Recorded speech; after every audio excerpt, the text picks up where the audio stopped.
Hey, Giacomo? Yo. Oh, never mind, I found it.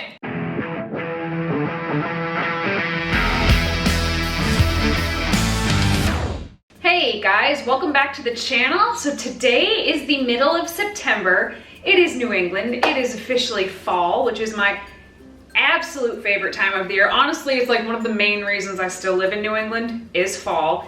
And all of the fall recipes, I wanted to get a fall recipe to you guys nice and early this season. We are gonna be making a high protein pumpkin cinnamon raisin bread, soy-free recipe. It does have gluten in it. No, there's no way to make this recipe without gluten, and it does require some baking skills, but I'm gonna walk you through it and it's gonna be awesome. This recipe was created with the help of our assistant coach, Audrey Wright. She is in Texas and she is like an expert baker. So she definitely helped me to make sure that this was gonna come out right. Tested it twice now. This recipe is awesome. You guys are gonna love it. Let's get right in. Start to finish, this recipe takes about an hour and 10 minutes, plus about 2 hours of cooling time. The cooling time is really important because bread will continue to bake after you take it out of the oven, and you don't want it to be gummy and stop the cooling process, which is also a little bit of a cooking process, too soon, so you have to let it cool completely. We're not gonna preheat the oven yet because there is a 30-minute rise time. So we'll preheat the oven while that is happening. But we're gonna start with our dry ingredients. So we have 300 grams of whole wheat flour. I'm using King Arthur flour here. And also 300 grams of Vital wheat gluten. We're gonna put that together. I am also going to add a half a teaspoon of salt. I'm using 3/4 teaspoon of stevia powder. You can skip this if you don't like stevia. I wanted this to be a sweeter bread, but I don't want to affect the macros, so that's what I'm doing. And then 15 grams of active dry yeast. This is about a tablespoon, but I do recommend that especially when you're baking, you use a scale for as many ingredients as you can. I'm gonna put that all together and I'm gonna whisk it until it's nice and incorporated.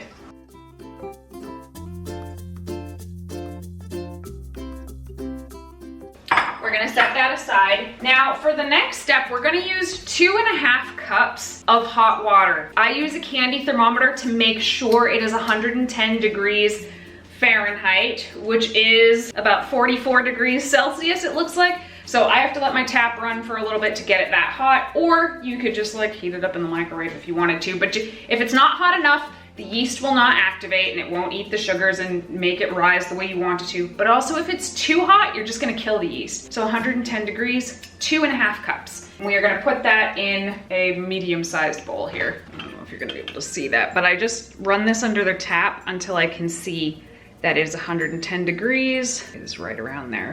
2 cups and my half a cup. Next, I am going to add 1 tablespoon of sugar. You could use a tablespoon of agave, a tablespoon of maple syrup if you have it would be great as well. We wanna make sure that's completely dissolved in this hot water.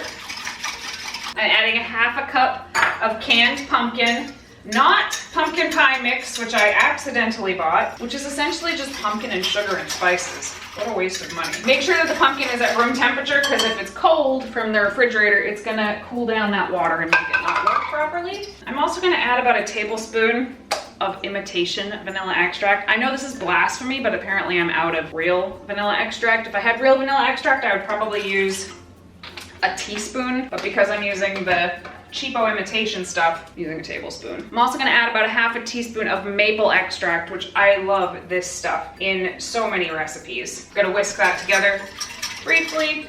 Okay, that is all mixed. So now I'm gonna add the wet to the dry. I'm gonna use a wooden spoon for as much of it as I can. I'm probably gonna have to like wet my fingers a little bit and mix it with my fingers, but we are not going to need this one. Anybody who's ever made the bagel recipe is probably very grateful because that bagel recipe has a lot of kneading.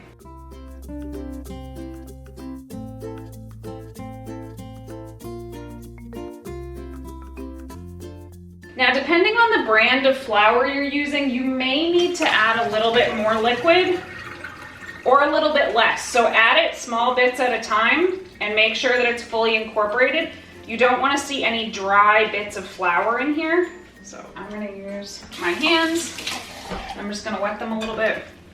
And I'm just kind of folding it onto itself, pulling it apart a little bit but I'm not full on kneading it. And this does actually look a little bit dry compared to how I made it the other day, so I'm gonna add another half a cup of the hot water. And I'm just like turning it and gently pulling it apart in the bowl. Make sure I get all the flour bits there. And now it doesn't look dry, but it's not too wet. I'm gonna hold this up to the camera so you can see the texture. So it's not like sopping wet, but it's not dry throughout the dough. Now I'm gonna rinse my hands off because they're kind of gluten-y. They don't have to be perfectly clean though, because the next step is a little bit messy. So I'm using a 9" by 5" pan. You could use an 8" by 5" pan if you wanted to. You just might have to adjust the cooking time a little bit. So I'm just gonna spritz this with cooking spray now. Once it's all rolled up, we're gonna put it right in the pan. So I'm using this really thin cutting board, but you don't have to. So what I'm gonna do is take this whole dough ball out, put it on here, and I'm gonna try to press it to be as thin as I can get it with it being even throughout. And I want to make it as wide as my pan. So I don't wanna make it wider than that. And it should be a rectangle. So as wide as the pan. I made a little hole in it, so I'm just gonna kind of patch that up. And I want it to be pretty evenly thick throughout. It doesn't have to be perfect, but the closer the better. So it's as wide as the pan. I have 2 tablespoons of pumpkin pie seasoning. I just made this myself, but you could buy it pre-made also. Cinnamon, ginger, nutmeg, clove, that's it. And what I'm gonna do is sprinkle it all over this. You don't want it to be too dry in any one spot, because if there's too much powder, it's gonna separate when you bake it. So that's all on there. I'm gonna pat it in with my fingers, again, because I don't want it to be too dry. What I'm gonna do next is actually wet my hands and pat it again. Okay. So I had to wet my hands about 3 times to do that. Now I'm gonna take 70 grams of raisins and I'm gonna sprinkle them over this as evenly as I can. It's not gonna be perfect. Do you guys hear Joey drinking his water? Now don't drop raisins on the floor for Joey because they're very toxic to dogs. Okay, now that those are all on there, I'm just gonna pat them in lightly.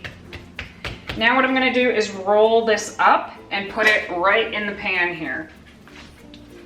Okay, this is why we made it only as wide as the pan.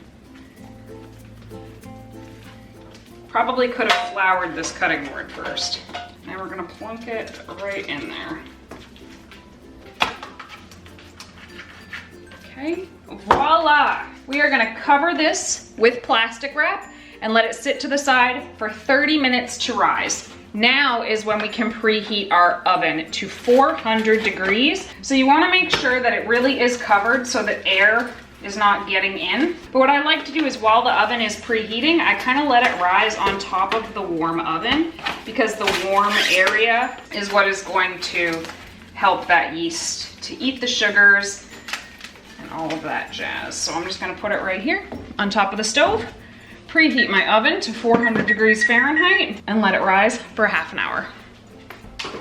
Okay guys, so it's been a half an hour. I'm gonna carefully peel this off.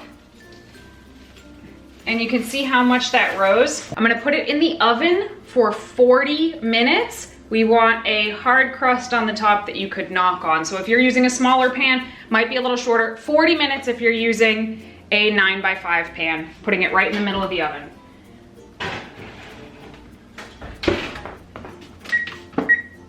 All right guys, 40 minutes is up. Oh yes, look at that. Now we have to wait 2 hours for her to cool so we can cut into her. This is the hardest part, guys.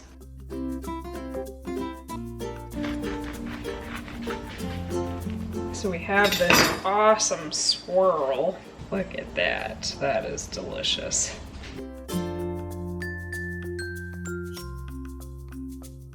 All right, guys, so you'll see we have this delicious cinnamon raisin swirl in there. If you can cut this into 20 slices, which I've been able to do, each slice has 16 grams of carbs, less than half a gram of fat, and 14 grams of protein. You can toast this, you can make peanut butter and jelly with it, you can put tofutti cream cheese on it, which is amazing, or you can have it completely plain by itself. It is so good. If you guys try this, let me know. I'm really excited about this one, and I hope you are all having a wonderful fall.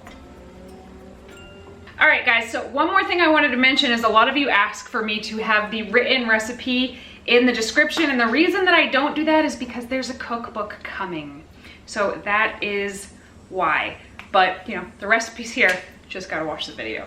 So keep your eyes out for that in the near future, and yeah, that's it. Hope you have a good weekend.